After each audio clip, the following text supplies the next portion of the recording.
خاطبهم الجاهلون وإذا خاطبهم الجاهلون قالوا سلاما والذين يبيتون لربهم سجدا وقياما والذين يقولون ربنا اصرف عنا عذاب جهنم إن عذابها كان غراما إنها ساءت مستقرا ومقاما صدق الله مولانا العظيم وصدق رسوله النبي الكريم ونحن على ذلك من الشاهدين والشاكرين والذاكرين والحمد لله رب العالمين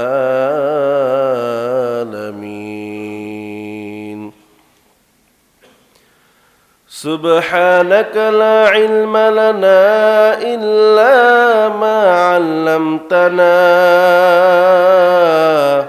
إنك أنت العليم الحكيم شكري درشري بري اللهم صل على محمد وعلى آل محمد كما صليت على إبراهيم وعلى آل إبراهيم إنك حميد مجيد اللهم بارك على محمد وعلى آل محمد كما باركت على إبراهيم وعلى آل إبراهيم إنك حميد مجيد সকলে মুহাব্বতের সাথে একটু জিকির করি লা ইলাহা ইল্লাল্লাহ লা ইলাহা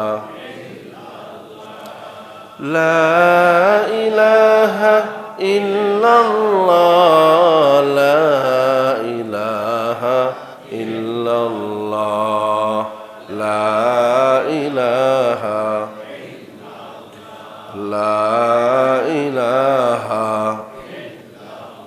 لا إله إلا الله لا إله لا إله لا إله إلا الله محمد رسول الله صلى الله عليه وسلم الحمد لله আল্লাহ পাকের লাখো কোটি শুকরিয়া যে মহান রব্বুল আলামিন আমাদেরকে এই অশান্ত পৃথিবীর অশান্ত পরিবেশ থেকে গুনাহে ভরপুর অন্ধকার আচ্ছন্ন সমাজের গৌরবাদার থেকে অমানিসা থেকে জুলুমাত থেকে রহমতের হাত ছানি দিয়ে লক্ষ কোটি মুমিন মুসলমান হতে আমার আপনার মতো অযোগ্য নালায়েক গুনাহগার বান্দাদেরকে নির্বাচন করে দুনিয়ার মাটিতে নবী করিম সাল্লাল্লাহু আলাইহি ওয়াসাল্লামের বাসায় সর্বশ্রেষ্ঠ জায়গায় মহান রব্বুল আলামিনের মহান হুকুম সালাতুল জুমার নামাজ আদায় করার জন্য মসজিদে আসা এবং বসা ক্বাল আল্লাহু ক্বাল রাসূলুল্লাহ আলোচনা করা এবং শ্রবণ করার তৌফিক আনায়াত করলেন সেই মনিবের দরবারে একাকার চিত্তে বলিষ্ঠ কণ্ঠে সমস্বরে একজোটে অন্তরস্থল থেকে সকলে কালিমাতুশ শুকর আদায় করছি আলহামদুলিল্লাহ আর মুহাব্বতের সাথে বলে আলহামদুলিল্লাহ লক্ষ কোটি দরুদ ও সালাম সাইয়্যিদুল মুরসালিন রাহমাতুল লিল আলামিন খাতামুন নবিয়্যিন হযরত মুহাম্মদুর রাসূলুল্লাহ সাল্লাল্লাহু আলাইহি ওয়াসাল্লামের উপর আল্লাহর প্রিয় বান্দা যারা তাদের কিছু গুনাহবলী থাকে আল্লাহর খাঁটি বান্দা মুমিন বান্দাদের কিছু গুণাবলী আছে। আমি আপনাদের সামনে মুমিনদের 10টি গুণাবলী নিয়ে আলোচনার চেষ্টা করব ইনশাআল্লাহ। মুমিনদের মধ্যে যারা খাঁটি আল্লাহর বান্দা, তাদের মধ্যে 1 নম্বরে যেই গুণাবলী থাকবে সেটা হলো নম্রতা, ভদ্রতা। অহংকার থাকবে না।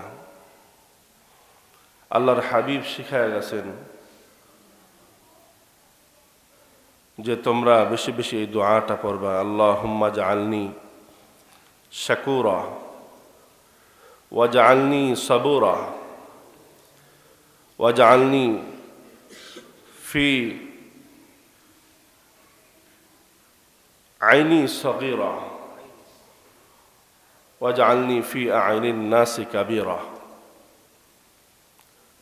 আল্লাহর হাবিব বলতেছেন সর্বপ্রথম তোমরা যেই দোয়াটা পড়বে, আল্লাহুম্মা জাআলনি শাকুরা, হে আল্লাহ আপনি আমাকে শুকর গুজারি বান্দা হিসেবে কবুল করেন। বলেন সুবহানাল্লাহ। সব সময় সর্ব অবস্থায় কার শুকরিয়া করতে হবে? এটা যেন আমি করতে পারি, শুকরিয়া জানি সব সময় আপনার করতে পারি, এই হিসাবে আমাকে আল্লাহ আপনি কবুল করেন। সুবহানাল্লাহ। হে আল্লাহ ওয়াজআলনি সাবুরা, আপনি আমাকে ধৈর্যশীল বানাইয়া দেন। বিপদে আপদে মুসিবতে সব সময় যেন ধৈর্য হারা না হই, কারণ ধৈর্যশীল বান্দার সাথে কে আছেন? আরো জোরে বলেন আল্লাহ বলেন ইন্নাল্লাহা মা'আস সাবিরিন।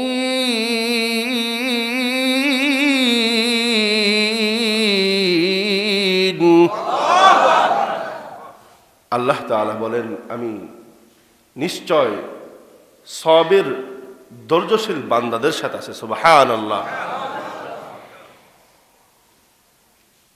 এই জন্য আল্লাহর হাবিব বলছেন ওয়াজআলনি সগীরা ওয়াজআলনি সাবুরা, হে আল্লাহ আপনি আমাকে ধৈর্যশীল বানায়া দিয়েন, আমি যেন ধৈর্য হারা না হই। এরপর আল্লাহর হাবিব শিখায় দেন ওয়াজআলনি ফি আইনি সগীরা, হে আল্লাহ আপনি আমাকে নিজেকে নিজের চোখে ছোট বানান। বলেন সুবহানাল্লাহ। একজন মুমিনের সবচেয়ে একটা বড় গুণ হলো নিজেকে সবসময় কি মনে করবে? আমরা কি মনে করি? আমরা আমাকে নিজেকে বড় মনে করি, যে আমি মুফতি সাহেব, আমি মাওলানা সাহেব, আমার মতো জাননেওয়ালা দুনিয়াত কয়জন আছে? এই কথা কয় কি কয় না? এরকম ভাব আসলে তার ভিতর কি কোনো মুমিনের গুণ থাকতে পারে? আমি টাকাওয়ালা, আমি বাড়িওয়ালা, আমি মেম্বার, আমি চেয়ারম্যান, আমি এলাকার নেতা, আমি মসজিদের সভাপতি, আমি মসজিদের সেক্রেটারি, আমি মসজিদের অমক তমক, এরকম ভাব যদি কারো ভিতর আসে, সে কি মুমিন হতে পারে? নিজেকে কোনো সময় বড় মনে করা যাবে। ওয়াফি আ'ইনিন নাসি কাবীরা। আল্লাহু আকবার।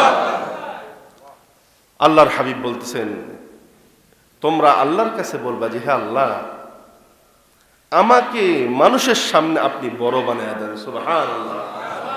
আমি নিজেকে বড় না মনে করলে মানুষ যদি আমাকে বড় মনে করে সেটাই ঠিক, ঠিক কিনা বলেন? যে নিজেকে অনেক জ্ঞানী মনে করে তার মতো বোকা আর কেউ আছে? নিজেকে কোনো সময় বড় মনে করা যাবে না। আপনি ছোট হন, আপনাকে উঁচায় উঠাইবেন কে? আল্লাহর হাবিব বলছেন মান তাওয়াযা লিল্লাহি রাফাআহু আল্লাহু। বলেন আল্লাহু আকবার। আল্লাহর হাবিব বলছেন যে নিজেকে ছোট মনে করবে আল্লাহ তাকে বড় বানাইয়া দেবে। সুবহানাল্লাহ। নিজেকে কোনো সময় বড় মনে করা যাবে না। এই জন্য নিজের ভিতর অহংকার আনা যাবে না। নিজেকে সব সময় নম্রতা ভদ্রতা বজায় রাখতে হবে। অনেক দেখা যায় শিক্ষিত হওয়ার কারণে নিজের ভিতর একটা ভাব চলে আসে কি আসে না? আমি ডাক্তার, শিক্ষিত মানুষ, আমি ইঞ্জিনিয়ার, এরকম ভাব যদি কারো ভিতর আসে তাহলে এই শিক্ষার কোনো লাভ আছে? আমি মৌলানা, আমি হাফেজ সাহেব, এই ভাব ভিতরে আনা যাবে? যারা মুমিন হবে, যারা আল্লাহর খাঁটি বান্দা হবে, তাদের সব সময় চলাফেরা থেকে নম্রতা ভদ্রতা। দেখবেন যেই মানুষটার শিক্ষার সাথে সাথে তার চলাফেরায় ভদ্রতা নম্রতা আসে, তার ভিতর ভালোবাসা মানুষের বাড়ে না কমে? বলবে মাশাআল্লাহ, ডাক্তার মানুষ, কি সুন্দর তার ব্যবহার। তার সাথে আমি দেখা করার জন্য দেখতে গেছি, ডাক্তার সাহেব সালাম দিছে, জিজ্ঞাসা করছে কেমন আছেন। আচ্ছা, একজন শিক্ষিত মানুষ যদি একজন মূর্খ মানুষ, একজন ছোট মানুষকে যদি সালাম দেয়, তার মানে তার দ্বারা কি বুঝাইতেছে? তার ভিতর নম্রতা আছে না নাই? নম্রতা একটা বড় গুণ। আল্লাহ বলেন, وعباد الرحمن الذين يمشون على الأرض هونا وإذا خاطبهم الجاهلون قالوا سلاما। আল্লাহ তাআলা ডাকতে বলে, বান্দা, ওয়াইবাদুর রহমান, রহমানের বান্দা তারা, ইয়ামশুনা আলাল আরদি হাওনা, যখন তারা জমিনে চলে নম্রতা ভদ্রতা নিয়ে চলে। বলেন সুবহানাল্লাহ। ওয়া ইযা খাতাবাহুমুল জাহিলুন, কোন অজ্ঞ লোক যদি, কোন খারাপ মানুষ যদি তাকে খারাপ মন্তব্য করে, ক্বালু সালামা, সে সুন্দরভাবে ওই মানুষটার সাথে কথা বলেন সুবহানাল্লাহ। একজন অভদ্র মূর্খ, একজন জালেম যদি জোরের সাথে কথা বলে, একজন ভদ্রলোক তার উচিত হলো সেই মূর্খ, সেই জাহেলের সাথে সুন্দরভাবে কথা বলা। ঠিক কিনা বলেন? উগ্রতা দেখানো যাবে না। এই জন্য আমাদের বড়রা বলে থাকেন, রেগে গেলেন তো হেরে গেলেন, রেগে গেলেন তো রাগা যাবে না, রাগ করা যাবে না। রেগে গেলেন তো হেরে গেলেন, রাগা যাবে না। একজন জোরে কথা বলছে, আপনি ছোট হন, আপনি নিজেকে সংযত রাখেন, আপনাকে বড় বানায় দিবে কে? অনেক সময় মনে করে বলছে, যদি উত্তর না দেই তাহলে তো আমি তার নিচে পড়ে গেলাম, আমার কথার উত্তর তাকে দিতেই হবে, তাহলেই তো আমি জ্ঞানী। কি বলেন, ঠিক কিনা? এই কথা মনে করে না? না না, এটা করা যাবে না। নম্রতা বজায় রাখতে হবে। শিক্ষার সাথে যদি মানুষের নম্রতা না থাকে, এই শিক্ষার কোনো লাভ নাই। ঠিক কিনা বলেন? শিক্ষার সাথে তার নম্রতাও থাকতে হবে।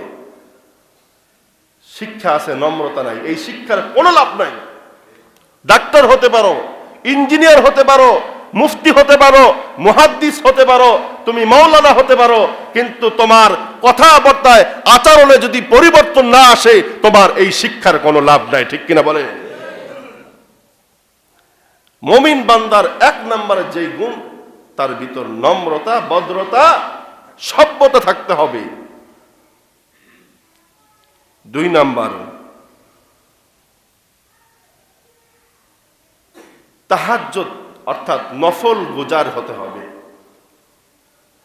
আল্লাহ বলছেন, ওয়াল্লাযীনা ইয়াবিতুনা লিরাব্বিহিম সুজদাও ওয়া কিয়ামা। আল্লাহ বলতেছেন, বান্দা, সেজদার কথা বলছে, সেজদা, কিয়ামের কথা বলছে, যে আমি আল্লাহর জন্য নামাজে দাঁড়িয়ে যাও, আমি আল্লাহর শুকরিয়া তান, নামাজ পড়ো, বেশি বেশি সেজদা করো।